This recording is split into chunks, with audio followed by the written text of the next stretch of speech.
What's up? Oh shit. Sorry, my microphone. What's up? Hello. Welcome to the stream. I'm your host, Blake Chasteen. Thanks for tuning in for late afternoon coding. It's about 4:40 here on the East Coast. Oh, the air conditioner turned off just in time. Hello again. How's the audio? So just building some stuff. Putting together a game engine. Trying some different stuff. I don't have the really cool, interesting experiments that I posted about yesterday on Reddit on here yet. See if I can find that. Building a coding agent has a lot of safety implications. I'm thinking about how do we allow these things to code, teach them to code, tool them to code. You know, one thing that I keep coming back to is having a bunch of these non-general intelligences. Maybe you would call them specified intelligences. And that if you gave a lot of intelligence to very specific tasks, that would be a lot safer than building something that was just generally more intelligent. So instead of advanced superintelligence, advanced general intelligence, I think what we should be thinking about is advanced specified intelligence, but that sounds like ASI too. Maybe we should talk to people about this. I keep coming back to this because I feel like there's just a lot of opportunity here, and that we can keep these things kind of in little apps. Like you see here, I've got Boss Pig, Kronos, Cause, Darktrace. These are all different apps. Exterminator. It's not Terminator. It's Exterminator. It's to prevent Terminator. And basically that these will all communicate to each other intelligently, and that is on its own kind of the security safety layer. But that in between each interaction, we're able to apply safety and security and kind of regulate the communication. Hey, it's the best we got. But it's not general intelligence. It's specified intelligence. And I think it's a lot cooler. Be a lot cooler if we did. So that's what you're seeing when you get here. I'm trying to build a cleanup for that. That's the next tab. Are you reading all your code that you're building? Do you understand it? I know sometimes I don't. This is all in planning mode though. So that means I'll probably get another pass before this gets implemented. It's just building a document. This is the plan for Proto. So there is quite a bit of safety in this one. When I'm building video games, I can kind of loosen up a little bit, but we'll talk about that more in a minute. Okay, I think I'm happy with this. I'll get one more pass on this before I hit the go-go on this one. We got more.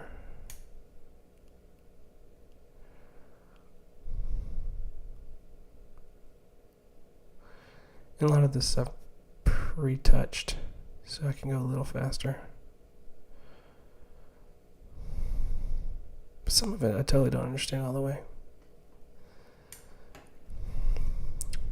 But we'll get there.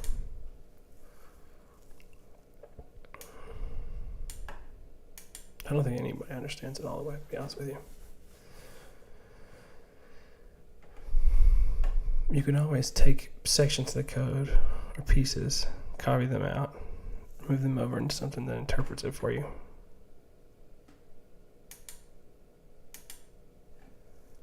All right, let's see what we got here. Clean up the top level. This is going to analyze it.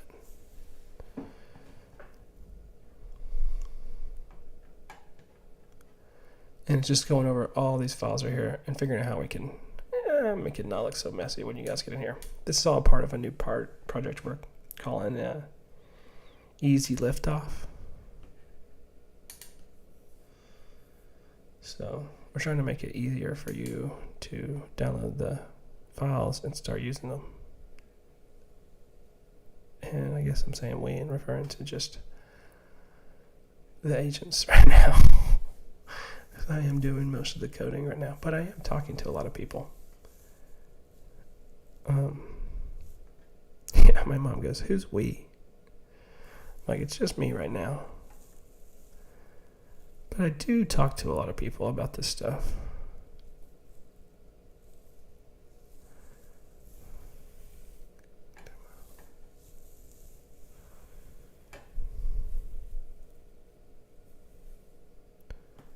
So this is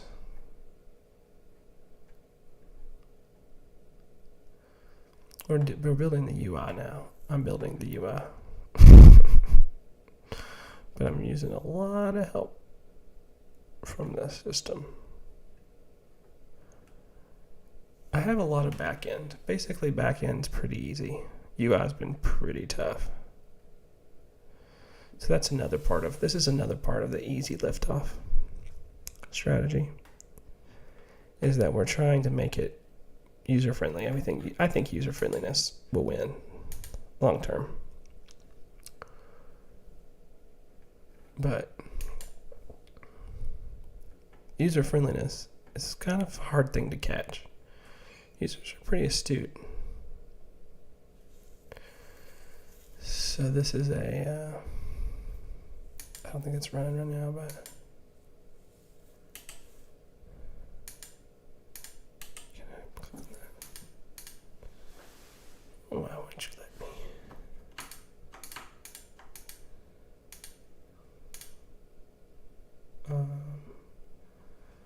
This is a way we can create a visualizer. We're going to try to visualize some of these AI conversations in 3D and 2D.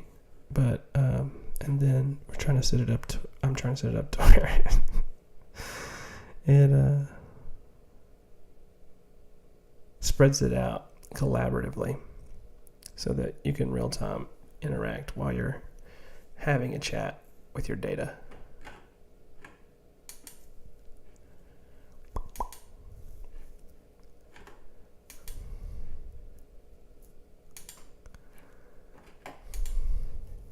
So yeah, this is what it looks like.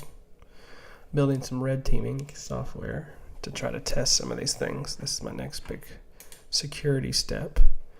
So I'm building software that's going to hard test some of this stuff. And this is another part of the UI. This is called Ginny. I don't know what Jessica's going to think about that, but Ginny is a generative UI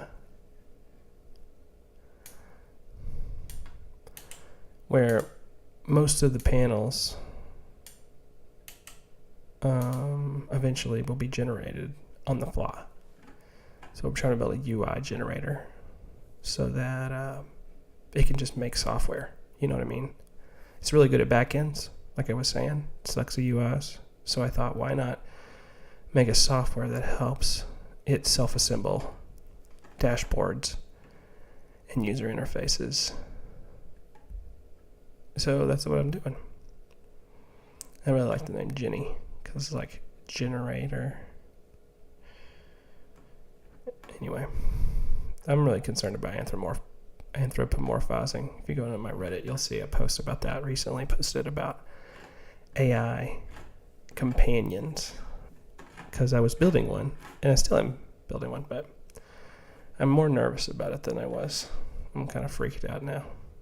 Some of these experiments come in. So I'm just going to say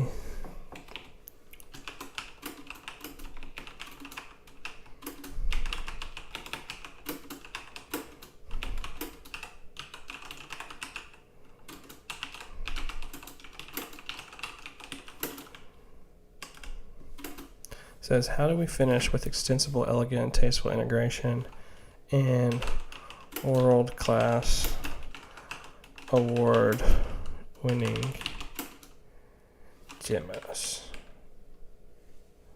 demo that will turn heads and open wallets.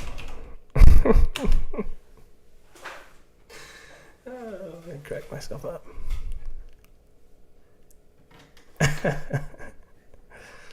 And that's how you prompt, y'all.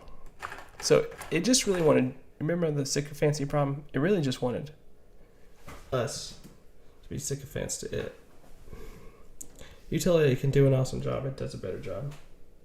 It really likes verbal praise.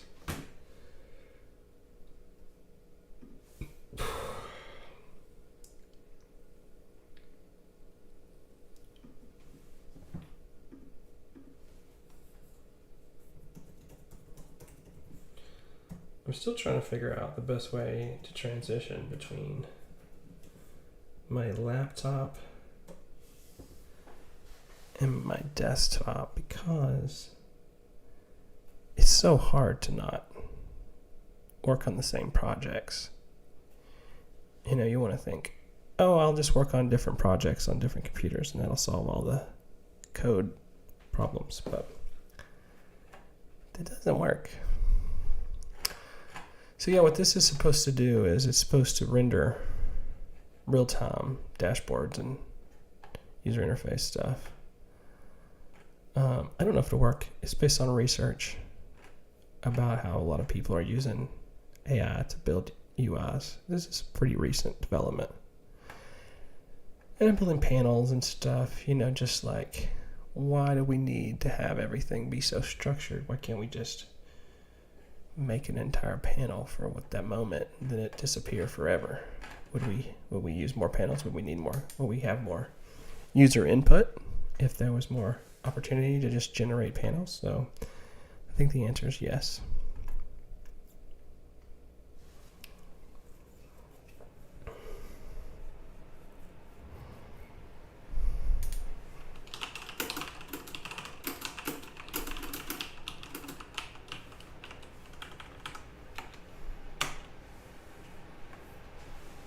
I think I'm going to start sandboxing more, where I put things inside of containers that are easier to control. I'm not really dealing with any problems yet, but I can perceive of the idea of there being a future where it's nice to be able to separate these things. So practicing sandboxing and stuff, I think is very important. Plus, on the roadmap for using this software in the future, it's going to connect to other people's code. And when that happens, I think it needs to be kind of inside of a kind of controlled environment. Now, I totally don't understand how this works, but I have been learning about sandboxing. In fact, one of the videos I watched, I think it was Wes Roth on YouTube. It's kind of sensationalist headlines, but makes pretty good down-to-earth videos.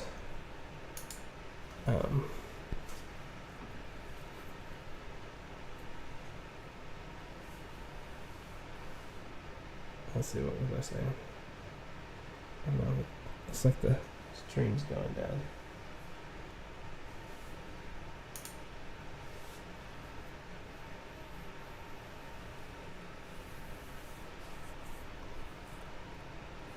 Is the stream still working? Oh, it's an excellent connection on there. Interesting. Like, what was I going to say about Wes Roth? I watched a bunch of his videos.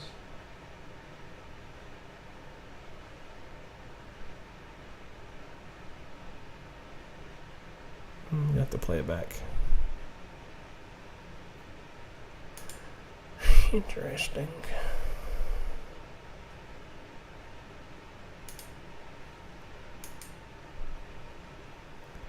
Well, there you go. Unfinished stories. No, I'll go back and I'll watch it, and then I'll leave in the comments what Wes Roth's video said. So you have to go in the comments to read that one. Shoot. I thought I would start earlier and then I'd be able to think more clearly. Obviously, that did not work. I should turn off the air conditioner.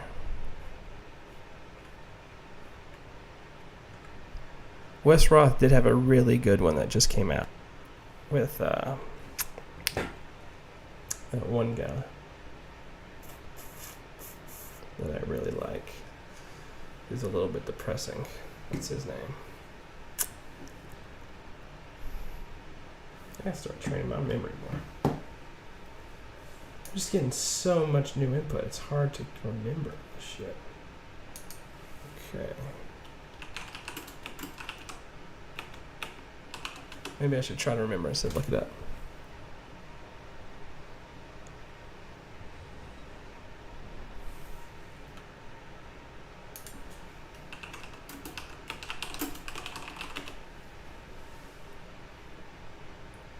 Roman Yampolsky. That's pretty good.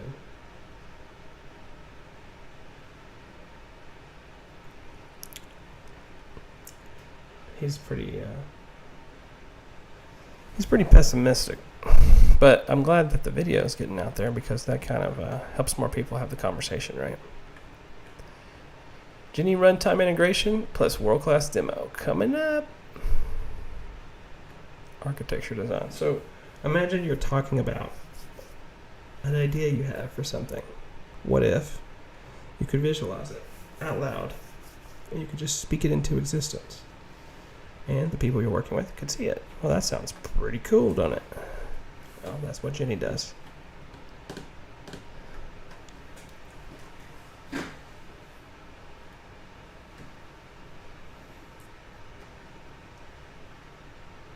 Oh, I remember.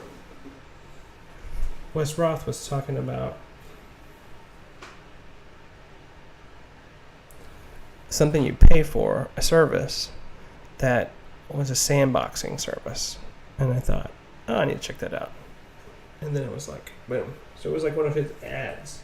I mean, there's just so few places that I get good ads. But there you go. I need to put a pop protector on it. I think if I don't talk straight into it, pop is bad. Sorry about the pops. The pop protector on the Christmas list. Alright, so you see how it works. Here's the chats. Here's the different things. This is part of HoloLens 2.0. This is a bunch of integration stuff. Integration's a part of the final push to get it ready to go online. Easy liftoff. Integration, easy liftoff. That's where we're at right now. Maybe I should call the stream that. Yeah.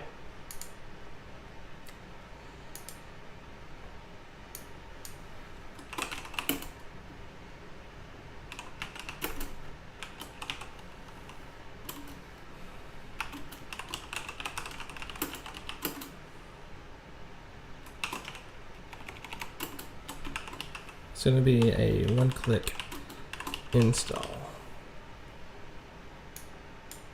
Let's see. So nothing now. Yeah. That's how it works. I think a lot of people are building like this. I think a lot of people are dealing with, they start building and then they realize just how ugly and hard to use some of this stuff is. They know the features are in there. As all the features you want, you're having trouble with features. You're having trouble accessing those features. Now, what's cool is that there are new ways of doing this, ways that don't involve having to slog through 6-month user interface design process, where it can connect some of these dots behind the scenes for us automatically. And that's what we're going to try to do. So this is actually a part of the interactive collaborative. I wish I could pull that up for you, but I think I have a screenshot of it on the Reddit. Yeah. Let's see here. It's a part of the. So what you'll be able to do is. Here we are. Make that big. So these are different users on the system and they're interacting around. This is just a sample object. But it could be any object. In fact, these could be replaced with 3D objects. But we're going to try to do as much 2D as possible to save on rendering costs. But yeah, basically you would have sort of a thought tree of your conversation going here. And that each one of these could be a part of a strategy. I imagine it could be a document, or it could be a user interface, or it could be all kinds of stuff. And you would have this sort of opportunity to have everyone there and comment on the different parts of the conversation at once, kind of. Click on them, zoom in on them, move around them. That's where it's going. It looks cheesy as heck right now, but you have to see this kind of how things look when you're building backend. This is what the backend looks like. I know we're going to make it look cooler even on the backend, but it's pretty ugly. Now, this works, and I think a lot of people are just like, hey, we'll learn to live with this because it's easy, and it just builds it. But what if it was more intuitive? What if it was more easy to learn? You know? That's kind of where I'm going. All right, here's the one I wanted to show. Go on the Reddit, r/HoloLoom. I'm going to post the logs from this experiment. See, I put pulling the logs today are there. Give me some thumbs up. But yeah, we built an AI that remembers everything and then gave it its NPC an existential crisis. Gave its NPCs an existential crisis. Dude. So, yes, it was weird. I built a system where basically you can create multiple agents inside of the system and they can all talk to each other. And it was kind of like The Sims. I gave it some backstories, I gave it careers, I gave it stuff to do, I gave it places to go, and then I would just let it talk to each other. And then I hooked it up to a memory system that I'm building. And this was super useful for me because now I could test the memory system. In fact, I don't know if I could get the whole memory system working. It's still not perfect, but it got it working a lot better once I hooked this up and debugged it. And now it's working better than ever. So anyway, what happened? Well, to be fair, I kind of goaded it a little bit and gave it some conversation starters, one of which was kind of like some topics around like simulation theory and stuff. But I didn't put anything in there that's specific. I just put stuff in there like general stuff. You know, like about the Mandela effect and stuff like that. Well, dude, it went straight there. It started asking if it was in a simulation. Look, it says they gossip, form opinions, and sometimes realize they're in a simulation. Yes, we have the logs. But yeah. Yeah, that's the whole deal. It was weird, dude. It was saying all kinds of weird stuff. Like, what if we exist inside of some system and it could just be rebooted and everything be erased? Like, it said that. It was weird. And one of them was remembering some of its backstory, and it said that it went to a festival in Japan, but that none of the people there could remember it. Why they were having the festival in the first place. So I didn't put all of the logs up yet, but I'm going to post them after the stream. They're on my other computer. Yeah, it was weird. It just stored it all as logs, and then I let it run for 90 days. And the cool thing was they were having increasingly complex conversations. I mean, it was pretty amazing. I was just running it all locally on my laptop. Yeah, I think this will kind of end up being something we could integrate into video games. I don't know.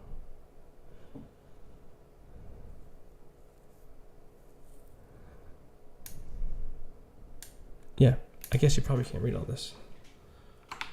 But it says, big idea, we're building AI that remembers, learns, explains, collaborates, and evolves in ways that are fascinating to watch. Neurohood shows what happens when agents finally get real memory, continuity, personality drift, suspicion, storytelling, and occasionally full-on existential dread. We didn't plan for that last one. but we're studying it. Yep, that's the whole deal. Now you're studying it too, because you joined the stream. But yeah, pretty interesting. I'll post the logs later because some of the quotes are pretty cool. Yeah. I'm getting all this cleaned up, and you can check it out on my GitHub if you're feeling froggy, but it's pretty messy still.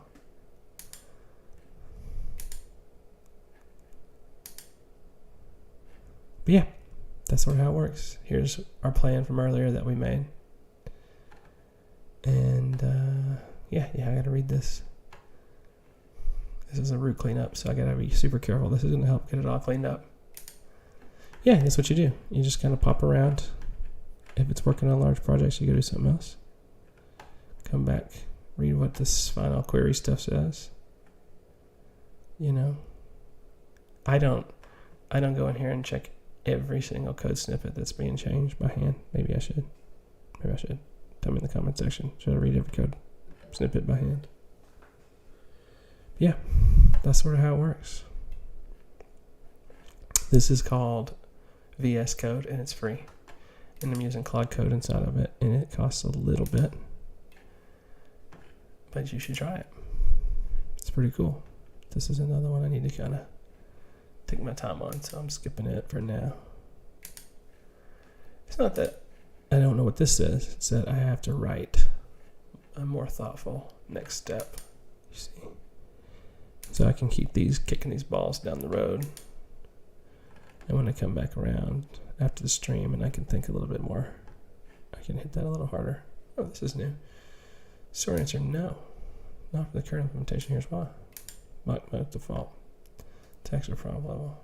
You would need a sandbox. Mock mode false. Connect to rail safety adapters.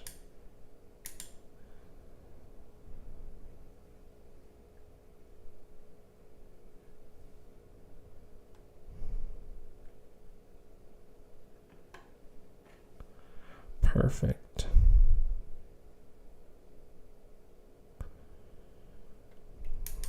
Yeah, well, we're going to step up security. So that's another thing. We're stepping up security.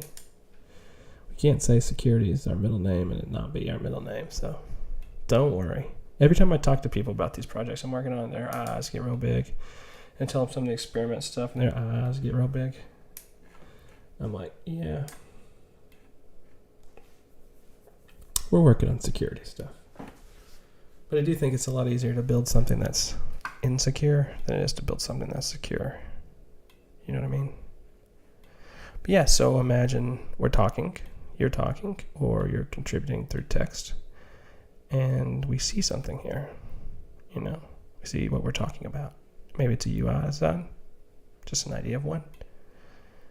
Maybe it's a car design. Maybe it's a part, or maybe it's more document oriented and we're building a document or a graphic that could just be forming here in real time collaboratively. Now, there's things that are pretty close to this, and of course there's AI slop, and there's a lot of that. The Nano Banana Pro, that's a pretty good one.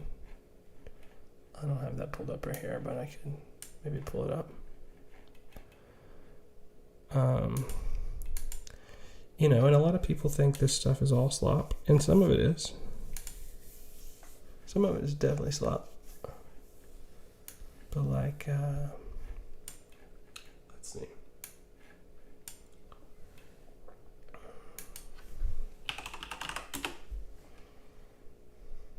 So you go to Gemini, you click on the banana, and then you make an image.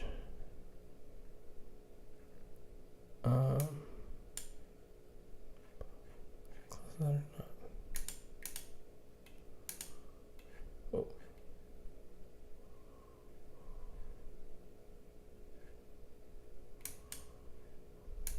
Anyway, so let's say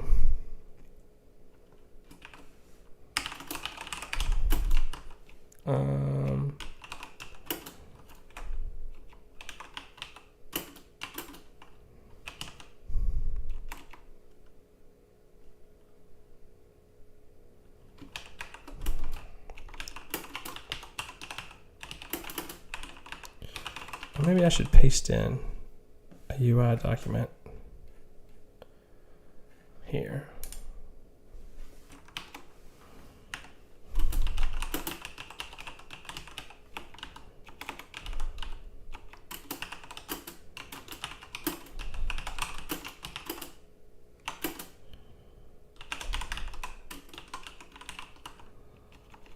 So part of it is when we start activating these agents, you get a lot of these tabs right in the background.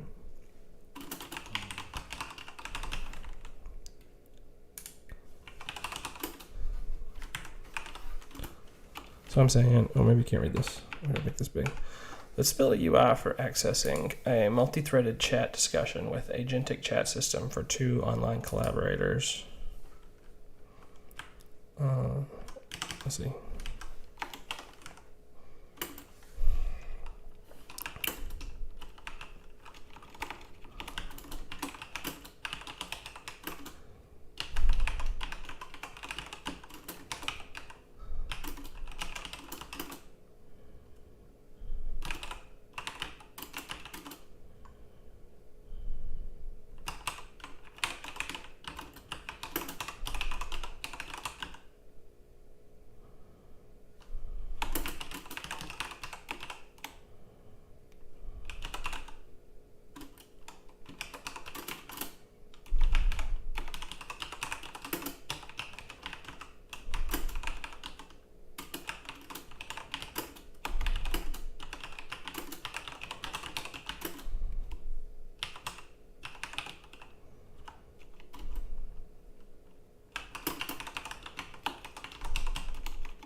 So it says, let's build a UI for accessing a multi-threaded chat discussion with an agentic chat system and 3 online collaborators.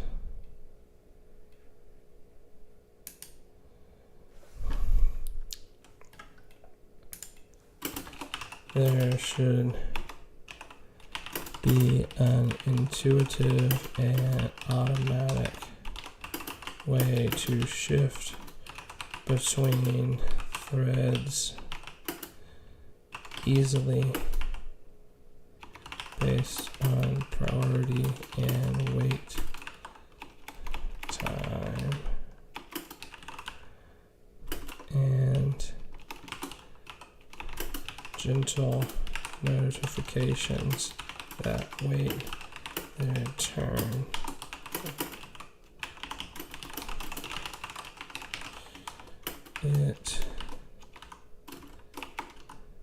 It is voice first, but aided by text.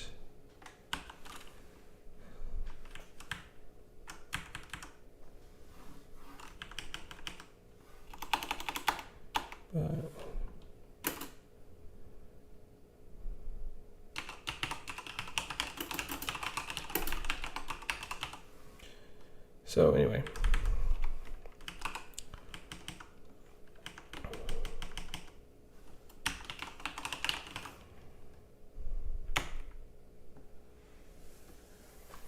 okay, so I'm just gonna get into building a UI now. This is gonna do a crap job, but you can imagine how if I had a discussion, you know, with something like ChatGPT first, and I talked about my project, and it was inside of my project files, and it was reading this stuff, and then I brought it over and looked at some more of my stuff, and let Claude work on it, and then I brought that over. And as I like glassmorphism, look, Minority Report. Psh, everybody loves that one. I was gonna say Minority Report. All right, so I'm gonna say run it. banana. So what I think this is really making visual generation available to everybody in a way that the other image generators have been pretty crappy. This one is allowing people to make meaningful stuff. Now, again, do I love this? Not really. That's not that bad. It's not that bad, really, though. Let's be real. This was in AR. That's pretty cool. But now we can improve on it, too. Yeah, so this is the thing that they're designing. I guess this is like a chipboard or a blueprint. Schematic, right? And maybe you could put those things in there and build off of them and stuff. This is some maybe generative UI components to it. That's what I'm talking about, you know? And then these little windows that are linked. Could be comments, picture comments, video chat with the person working. I like that. I like that. Yeah, I'm liking that. And then the agent, what the agent's working on.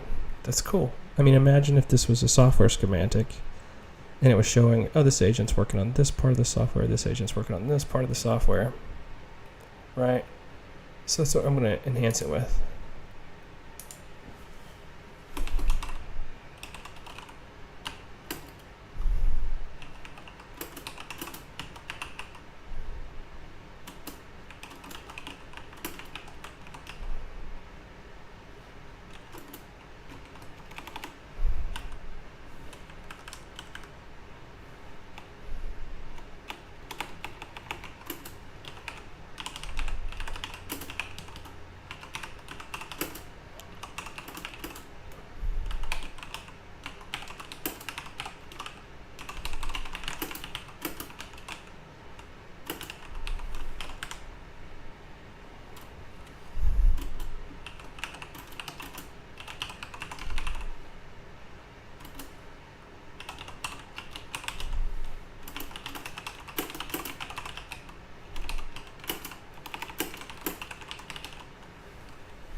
So yeah, I mean, I'm just messing with it right now, but you can see how very quickly this starts to become, I mean, this is right now is an idea that I could then put in a slide and you could understand it. You could go, oh, I'm starting to see what he's talking about. If we were in VR, we could all be visualizing this thing. If somebody over here talks, I could look over there. No big deal. I could maybe move these things around. It shows me what they're talking about, what they're working on. Maybe this is based on eye tracking, what they're looking at. Or if they've got something open that's inside of this, you know, where you click down deeper. This is starting to make kind of sense, logically. Look, here's what it looks like when we have multi-agents working on different parts at one time, right? Pop, pop, pop.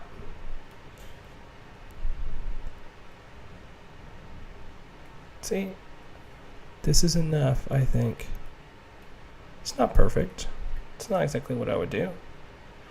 But you're starting to understand what I'm talking about better than if I just told you, especially if you're a visual learner. Like, I'm going to save that for sure, because this is very close to what we're building. Close enough to where this is like a mock-up. And in some ways better because I was able to direct it. And I could direct it even more. I could direct it way more.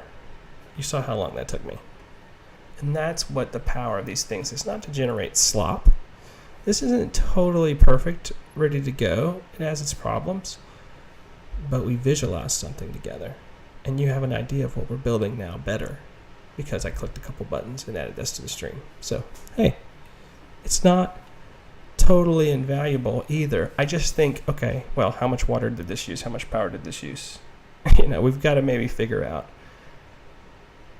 are we just going to generate images all the time? Can we make it more efficient? Can we cache some of this? Like, how do we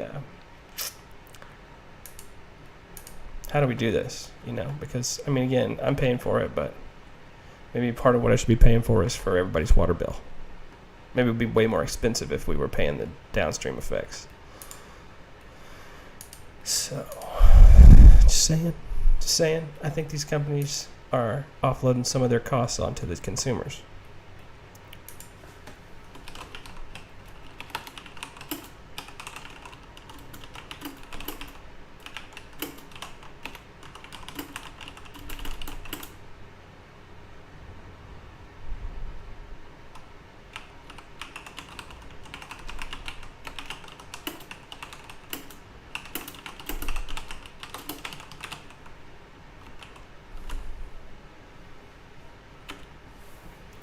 See if this works.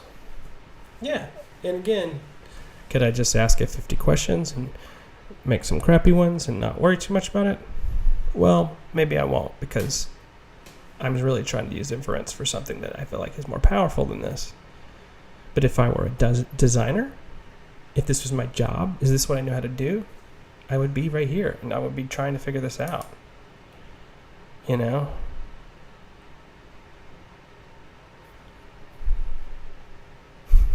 Did okay with the comments. And now you can start to see it's starting to get blurrier. The more time it remakes it, the blurrier Sarah's face gets. But hey, dude, come on. We've got something here. I tell you. I'm smart enough to know we've got something here. If this was all eye tracking and you were in a headset with the Apple Vision Pro, you'd poop your pants. And you'd be able to work better. Especially if this was generated on the fly. Lots of different potential user interfaces. Lots of different potential visualization tools. That's where we're going. I hope you're along for the ride.